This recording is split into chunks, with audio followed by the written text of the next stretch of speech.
Hello বন্ধুরা, তো দেখেন আমার এই যে সাদা পায়রা যেটা দেখছেন, যেটাকে ধরছি আমি, এই পায়রাটা 5 দিন হয়ে গেল বাইরে ছিল। মানে একটু ছোট ছোট ডানা আছে, এ পাশে তাও পাঁচটা, দুটো সাতটা আছে, আর এই পাশে 5টা ডানা আছে। তো এই ডানা নিয়ে পায়রাটা সোজা বেরিয়ে গেছিলো। তো এটাই মুন্ডু সাদা পায়রার বাচ্চা। তো এতটা নজর ভালো এই পায়রার উপর দিয়ে আমি আশা মানে ছেড়ে দিয়েছিলাম, কারণ এর ডানা পুরো কমপ্লিট ছিল না। তো পায়রাটা এসছে, দেখেন কি অবস্থা হয়ে গেছে। তো আমি ভিডিওটা করতে পারিনি যখন এসছে। তো এই কটা ডানা নিয়েও উড়ে বেড়াচ্ছিল। তো 5 দিন পর এলো পায়রাটা, মানে 5 দিন হয়ে গেছে, তারপরে বিকেলবেলা এসছে। তো পায়রা কারো বাড়িতেও নামিনি, মানে এই পায়রা একটা বাড়িতে কারো নামবে না যদি অনেক দিন হয়ে যায় লাস্ট। তো এই পায়রা কী করবে, কোনো কারখানায় চলে যাবে বা গোলা পায়রার সাথে থাকবে। তাও কারো বাড়িতে আয় আয় বলে ডাকলেও ওই পায়রা তার বাড়িতে নামবে না। নজর ভালো প্রচণ্ড।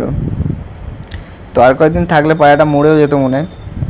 মানে কারো বাড়িতেও নামছিল না, 5 দিন হয়ে গেছে, কিন্তু কি খেয়েছে জানি না। তো পায়রাটার অবস্থা একদম মানে একদম শুকিয়ে গেছে। আরও একটা উড়েছিল, তো ওটা 2 দিনের মাথায় চলে এসছে। তো দুটো পায়রা, আমার একটা কৌটো পড়ে গেছিলো, তো সেখান থেকে এই দুটো পায়রা ঘপ করে উড়ে যায়। এই যে এই কালো পায়রাটা উড়ে গেছিলো, তো এটা 2 দিনের মাথায় চলে এসছে।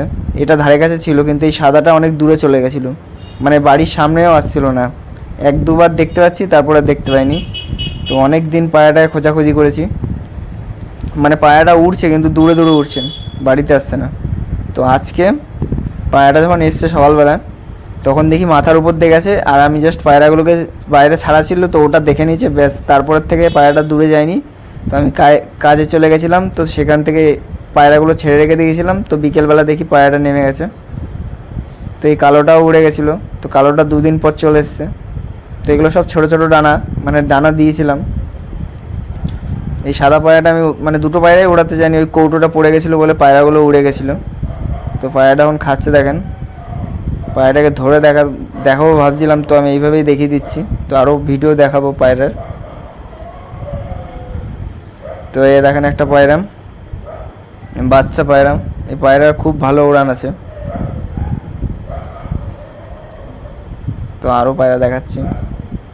এগুলো মানে টুর্নামেন্টেরই পায়রা বলতে গেলে। এটা দেখেন একদম ডিপ চোখের মধ্যে আছে, ম্যাড্রাস পায়রা, ডানা কাটা আছে। তো একটা পায়রা দেখাচ্ছি, দেখেন এই পায়রাটা খুব ভালো পায়রা। আমার বাড়িতে যে বাচ্চাটা আছে, কালো বাচ্চা, মানে হলদে চোখের মধ্যে, তো এটা হলো ওর বাবা। এটা টুর্নামেন্ট খেলেছিল, আর আমার বাড়িতে এর বাচ্চাটা 7 ঘন্টার মতো উড়েছিল গরমে। এখনও খুব ভালো উড়ছে, মানে উড়ালেই 3 ঘন্টার মতো আরামসে উড়ে যায় গরমের মধ্যে। তো আমি উড়াতে চাচ্ছি না, ওর দুটো বাচ্চা আছে। তো পায়রার ডানা দেখতে পাচ্ছেন, 3টে ডানা একদম সমান আছে পুরো, মানে এর ওড়ানো খুব ভালো আছে। পায়রাটা অনেক বয়স হয়ে গেছে। তো এর বাচ্চা উঠেছে প্রচণ্ড ভালো ভালো বাচ্চা, জামনি পা একদম। তো দেখেন এই বাচ্চাটা, এই সামনের বাচ্চাটা দেখেন এই অবস্থায় পালিয়েছিল তখন 5 দিন আগে। 5 দিন আগে পালিয়েছিল, তো ডানাগুলো কত বড় বড় হয়ে গেছে 5 দিনে। তো কি অবস্থা হয়েছিল পায়রাটা বুঝতেই পাচ্ছেন।